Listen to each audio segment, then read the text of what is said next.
MLA হোস্টেলে এবার নিরাপত্তা নিয়ে প্রশ্ন। কারণ এই নয়া এমএলএ হোস্টেল যার ছবি আপনারা দেখতে পাচ্ছেন, যেখানে প্রায় 40 জন এমএলএ থাকেন, সেই এমএলএ হোস্টেলে মদমত্ত যুবকের কাণ্ড। গতকাল রীতিমতো উত্তপ্ত হয়ে ওঠে এই এমএলএ হোস্টেলটি। জানা যায় এই হোস্টেলে কানপুরের বিধায়ক ফিলিপ কুমার রিয়াং ছিলেন, আর ওনার ঘরের সামনে গিয়েই কে বা কাহারা মদমত্ত অবস্থায় গালিগালাজ করতে শুরু করে, তাণ্ডব চালাতে শুরু করে। আর তাতেই কিন্তু রীতিমতো সেখানে এক প্রকার চাঞ্চল্য ছড়ায়। সঙ্গে সঙ্গে পুলিশকে খবর দেওয়া হলে এনসিসি থানার পুলিশ ঘটনাস্থলে ছুটে আসে এবং গোটা বিষয়টি তারা খতিয়ে দেখে। প্রশ্ন চিহ্নের মুখে দাঁড়ায় বিধায়কদের নিরাপত্তা। পরিদর্শনে রাজ্য পুলিশের ডিজিপি আজ উপস্থিত হন, কিন্তু এমএলএ হোস্টেল যেখানে নিরাপত্তা বলয় থাকে, সেই নিরাপত্তা বলয় টপকে কিভাবে মদমত্ত যুবকেরা কোনো ধরনের পারমিশন ছাড়াই কাঞ্চনপুরের বিধায়ক ফিলিপ কুমার রিয়াং এর আবাসের সামনে গিয়ে এভাবে তাণ্ডব চালায়, তা নিয়ে কিন্তু একাধিক প্রশ্ন উঠছে। তবে গতকাল যেহেতু এসএসসি থানার পুলিশ ঘটনাস্থলে উপস্থিত হয়েছে, এই বিষয়ে আজ সকালে দেখা গেল এমএলএ হোস্টেলে এই ঘটনাকে কেন্দ্র করে তদন্তে নেমে খোদ ত্রিপুরা পুলিশের ডিজি ও আইপিএস অনুরাগ ধনকর তিনিও যান এবং সেই বিষয়টি তিনি খতিয়ে দেখেন, কথা বলেন বিধায়কের সাথে। তবে প্রথমেই কাঞ্চনপুরের বিধায়ক ফিলিপ কুমার রিয়াং কি বলছেন শোনাবো। মদের নেশাতে আমার ধমকি দিয়া গেছে, তো তারপর আমি এসপিরে জানাইলাম, তাই সিকিউরিটি পাঠাইছে, তো আমি তার ডিটেইলস কইছি। একজন বিধায়ককে এইভাবে বাইরের লোকাইয়া ধমকি দিছে একদম ইয়াতে এমএলএ হোস্টেলে, এই ব্যাপারে আপনি কি করবেন? এটা দেখেন, এটা অনেক কি সিরিয়াস সিকিউরিটি থ্রেট। এখানে আমি একলা না, এখানে প্রায় আমরা 30-40 42-45 আসি। তো এইভাবে যদি হয়, আজকে আমার উপরে হয়েছে, কালকে আরেকজনের উপরে হইতে পারে। So it's serious security issue and I think state honourable CM matter serious thing.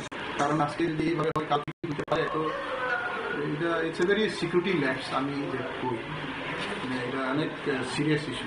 কে বা কারা করছে, কার এখানে আইছে, যে 3 ব্যক্তির কথা বলছেন, যারা হঠাৎ করে কোন জায়গাতে আইছে, কেমনে আইলো? না, এখানে আমি এটা যাই না, আমি জাস্ট এখানে দাঁড়াই, আমি কথা বেরিয়েছি, তো পিছনের দিকে আয়া আমার কইছে যে এই তো একটু আর্গুমেন্ট নিল, তো একজন ছেলে নিচে আসছিল, তাই না আমার কইছে, মানে একদম ব্যাড ল্যাঙ্গুয়েজে, মানে তারা 3 জন বা 4 জনই মানে মদের নেশাতে আসলো। আমার বিশ্রীভাবে কথা বললো, তারপরে সেটাই আর কি। দেখি অনিহিত কারণে, যে মানে কোনো কারণ ছাড়াই আপনাকে এরকম ভাবে বকলো? মানে কোনো কারণ ছাড়া আমি জাস্ট এখানে দাঁড়িয়েছিলাম, তারপরে এই তাইনারা এইভাবে মানে মিসবিহেভ। তারা তো মদের নেশাতেই আছে না, তো তারা তো একটা স্টেবল মাইন্ডেড না। কোন জায়গা এটা? এটা হচ্ছে নিউ এমএলএ হোস্টেল, আইএলএস এর সামনে আর কি। আচ্ছা, আপনার নামটা স্যার? আমি কাঞ্চনপুর এমএলএ ফিলিপ কুমার। আপনারা শুনলেন বিধায়কের বক্তব্য। এবার সে বিষয়ে ত্রিপুরা পুলিশের ডিজি ও আইপিএস অনুরাগ ধনকর তিনি কি বলছেন শোনাবো। कल एक ये हुआ था कि कुछ हमारे ऑनरेबल एमएलए जो हैं मिस्टर फिलिप रियांग, उनके साथ में कुछ लोगों की कहासुनी नहीं थी, आर्गूमेंट हुआ। तो हम आज वो देखने आया है कि कौन लोग थे और यहाँ पे क्या सिक्योरिटी अरेंजमेंट है, उसको हम इस हैंडल कर रहे हैं सिक्योरिटी। और कैसे की इस टाइप का जो है उसको रोक कैसे किसी को आइडेंटिफाई किया क्या? आइडेंटिफाइड है। हाँ, कितने लोग थे?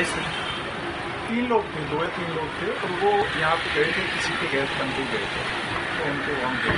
सर, एमएलए हॉस्टल में इस तरह के हो रहा है, इसे सिक्योरिटी के लिए क्या बोलेंगे? सिक्योरिटी तो है यहाँ पे, गेट पे सिक्योरिटी है।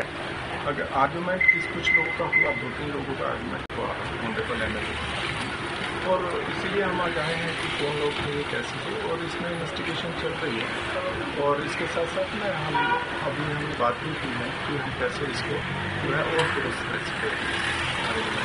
और तो 2-3 लोग आए थे, वो 3 लोग क्या पे किसी के गेस्ट थे, क्या कैसा है? वो अभी हम इन्वेस्टिगेट कर रहे हैं, क्योंकि यहाँ पे जो अलाउ किया जाता है ओनली गेस्ट को ही अंदर अलाउ किया जाता है। ठीक, ओनली गेस्ट को ही अलाउ।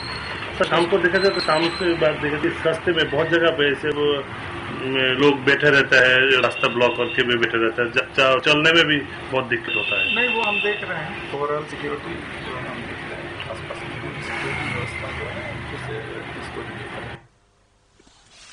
আপনারা শুনলেন ওনার বক্তব্য, অর্থাৎ পরিদর্শনে রাজ্য পুলিশের ডিজিপি। তবে এমএলএ হোস্টেলে এ ধরনের নিরাপত্তা নিয়ে কিন্তু প্রশ্ন রয়ে গেছে যে কিভাবে এমএলএ হোস্টেলে এইভাবে মদমত্ত অবস্থায় যুবকেরা প্রবেশ করে তাণ্ডব চালায়, তবে কোথায় ছিল পুলিশ?